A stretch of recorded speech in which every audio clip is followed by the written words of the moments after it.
Assalamualaikum warahmatullahi wabarakatuh. Halo Sobat Hobi Teknologi. Kali ini kita akan berbagi yaitu mengenal kamera DSLR untuk pemula. Oke Sobat, yang pertama yaitu macam-macam kamera ya. Untuk macam-macam kamera di sini saya sudah punya. Ini kalau yang saya contohkan di sini itu DSLR.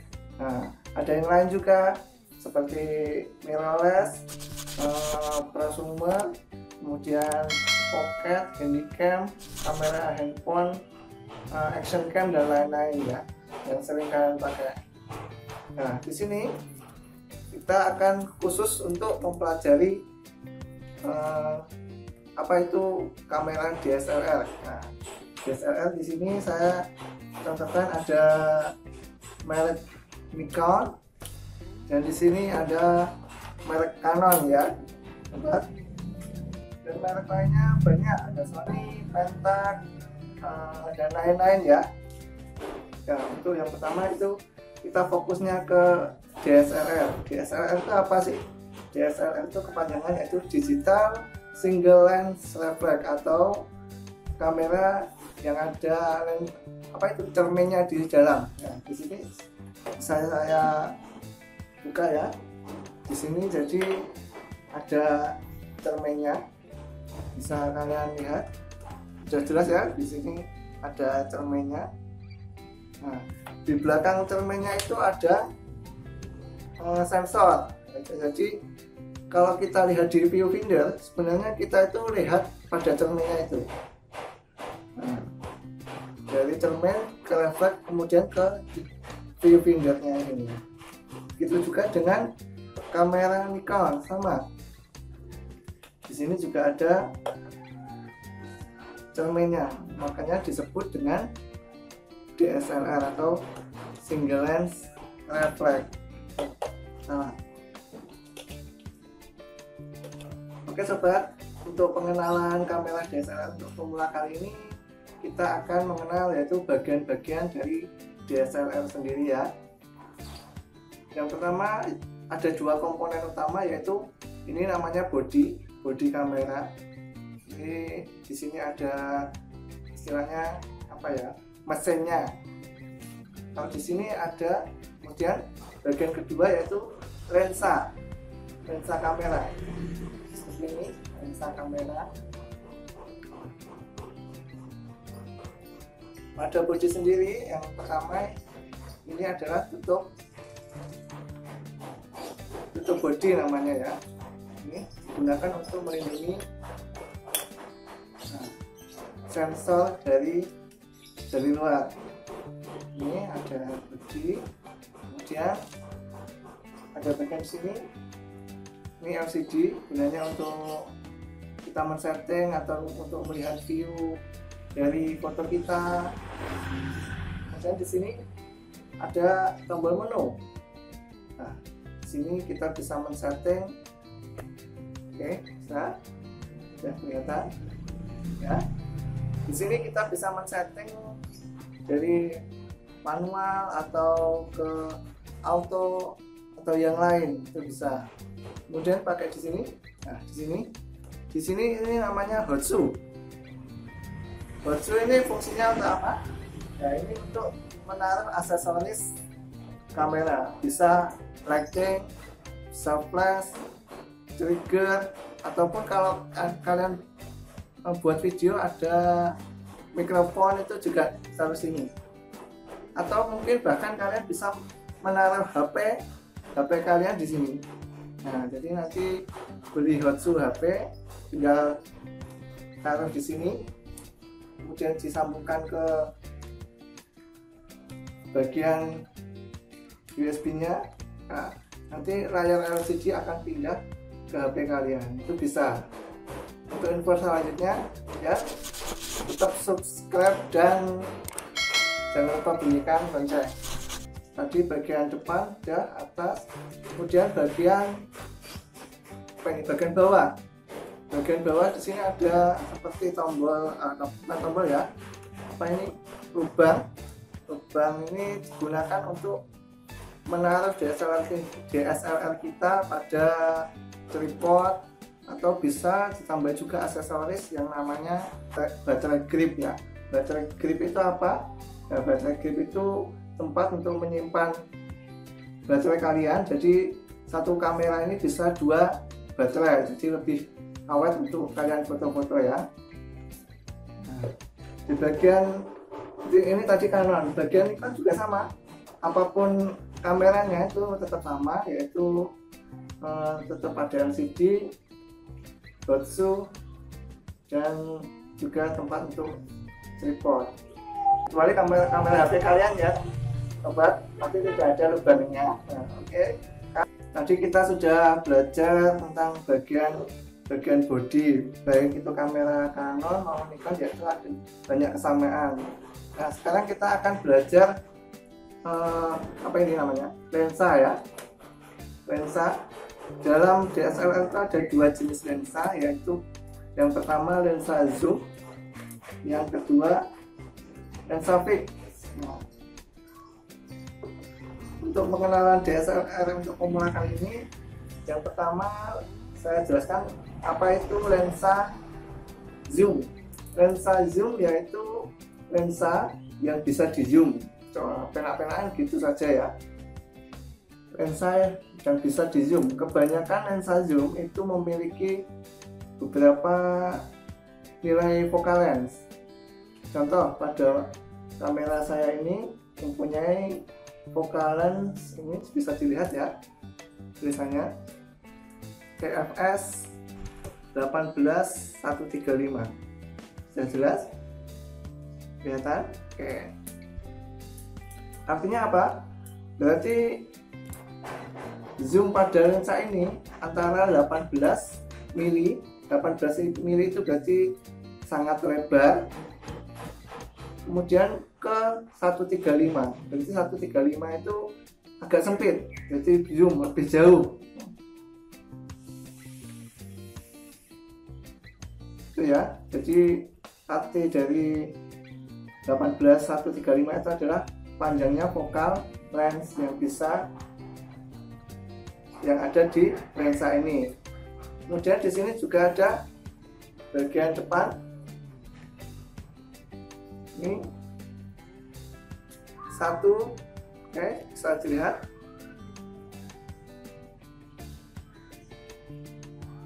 Ya, yaitu 1:3,5 sampai 5,6 IS STM.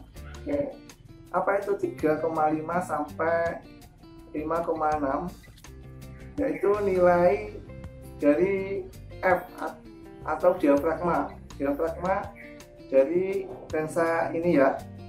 Berarti pada focal length terlebar yaitu 18 mili, itu kemampuan aperturnya cuma mentok di 3,5. Kemudian kalau kita zoom sampai 135 mili, itu artinya F yang terlebar dari lensa ini sampai 5,6. Oke. Kalau sekarang ganti lensa fix. Kalau namanya juga lensa fix ya, berarti lensa yang tidak bisa di zoom dan hanya mempunyai satu focal length. Contoh ini, saya buka bagian yang paling kelihatan di sini. Ini bagian sini ada tulisannya Canon 50 mili, sudah jelas ya. Kemudian dari sini juga 50 mili, ya jelas 50 mili 1:1.8 STM. Nah, berarti di sini hanya mempunyai satu focal length yaitu 50 mili saja. Kemudian 1.1,8 yaitu F paling besar itu 1.1,8. Jadi kalian bisa foto bokeh-bokeh pakai ini, karena 1,8 itu termasuk F yang paling lebar. Jadi Kalau F-nya ini semakin kecil, berarti bukaan diafragmanya itu semakin lebar. Sementara kalau F semakin rendah, maksudnya F semakin besar, itu diafragmanya semakin kecil. Kebalikan ya. Oke, di sini pada lensa fix saya ada tulisan 50 mili 1.8 STM. Apa itu STM? STM yaitu selaper motor. Jadi kalau kalian buat video menggunakan lensa yang berteknologi STM, itu bisa smooth atau stabil. Nah, jadi tidak berisik atau itu zoomnya itu bagus. Pada lensa zoom juga sama, ada pada punya saya juga ada IS STM-nya. Di STM kalau buat video pakai ini nanti hasilnya juga smooth, fokusnya smooth dan tidak berisik. Beda dengan yang tidak STM, contohnya hanya IS saja atau IS 2, itu berarti tidak mempunyai teknologi selaper motor pada lensa itu. Kemudian di sini pada lensa zoom saya ada IS. Apa itu IS? IS itu image stabilizer. Jadi kemampuan lensa ini untuk menahan goyangan saat memoto. Jadi pada waktu kalian memotret kemudian agak goyang, itu bisa distabilkan dengan teknologi IS yang ada pada lensa ini. Begitu juga dengan kalau pada kamera Canon itu Nikon itu namanya bukan IS tapi VR. Nah, seperti ini ya, VR.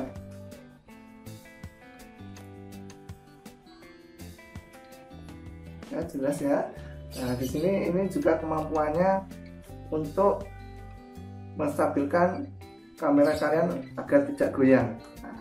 Nah, jadi saat motonya goyang itu bisa distabilkan dengan teknologi pada Nikon namanya VR, kalau Canon namanya IS. Nah, untuk kamera tersendiri, kamera zoom itu banyak macamnya. Contohnya yang ini 135 18 135. Jadi ini bisa dibilang kamera zoomnya sangat jauh ya. Ini kalau yang pada Nikon seperti contohnya ini, saya coba ini kita lihat.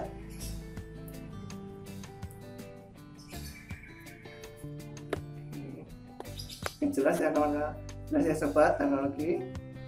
Nah, berarti di sini 1855, berarti fokalan yang ada pada lensa ini yaitu 18 mili sampai 55 mili.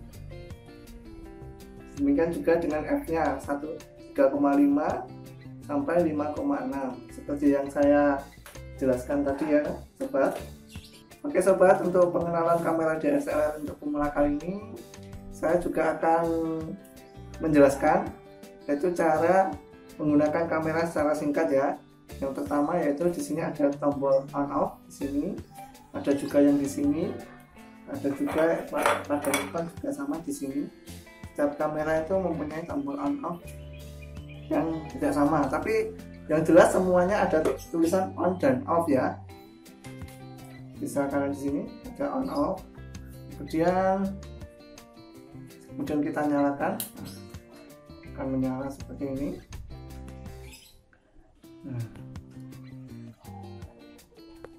Untuk setting kamera sendiri biasanya yang umum dipakai yaitu ada auto, ada P, TV, kemudian ada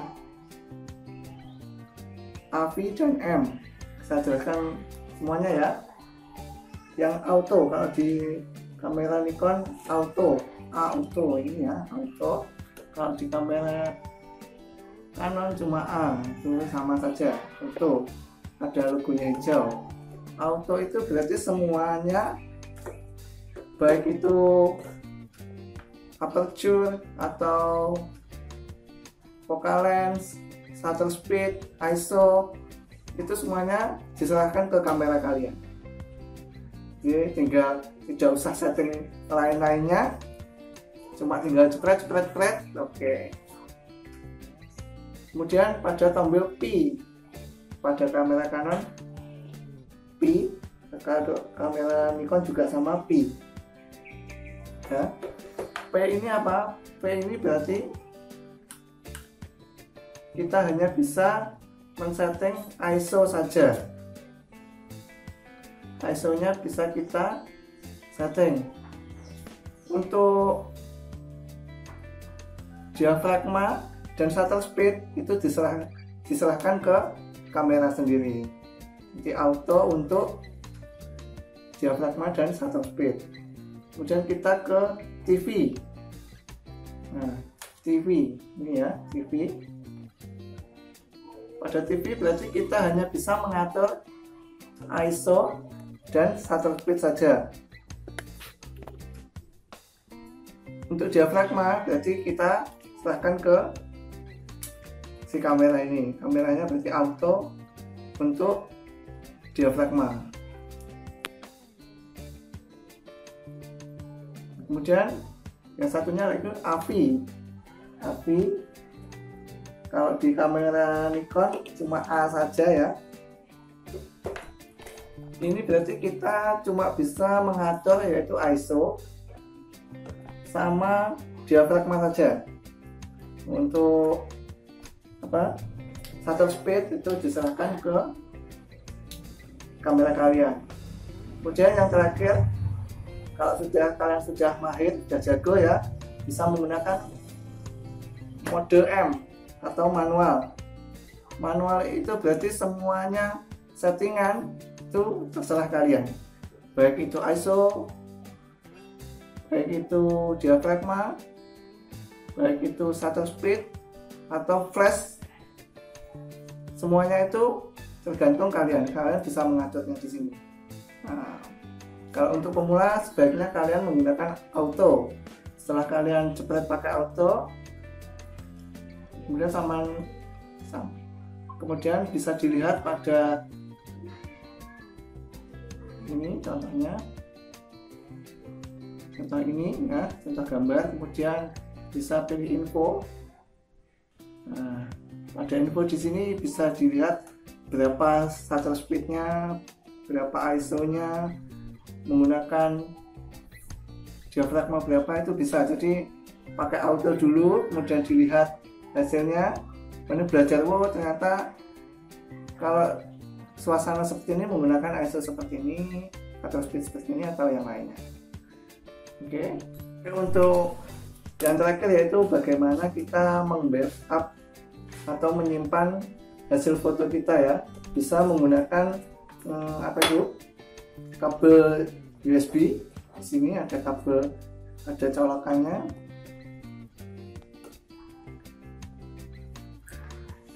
Ya, kabel di lubang di sini bisa kalian colok menggunakan kabel USB, kemudian kalian sambungkan ke PC atau laptop kalian, kemudian bisa di copy ke laptop ya, atau membuka memorinya. Di sini tempat memorinya untuk kamera Canon Nikon ya. Di sini tinggal lepaskan saja. Nah, ini memorinya bisa dilepas, kemudian bisa disalin ke laptop atau PC kalian. Ini untuk kamera Nikon. Nah, kebetulan saya menggunakan kamera yang ini 100D. Ini kalau memorinya tempatnya di sini, sebelahnya baterai ya, sebelah sini. Memorinya ada di sini. Nah, sini ada memorinya. Oke.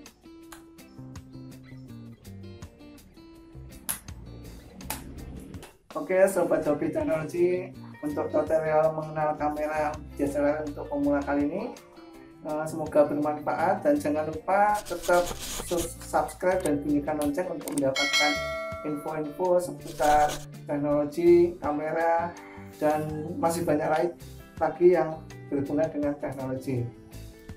Oke, jangan lupa cuci tangan, pakai masker, dan selalu jaga kesehatan kalian di tengah pandemi COVID kali ini. Semoga sehat selalu untuk kita dan keluarga kita bersama.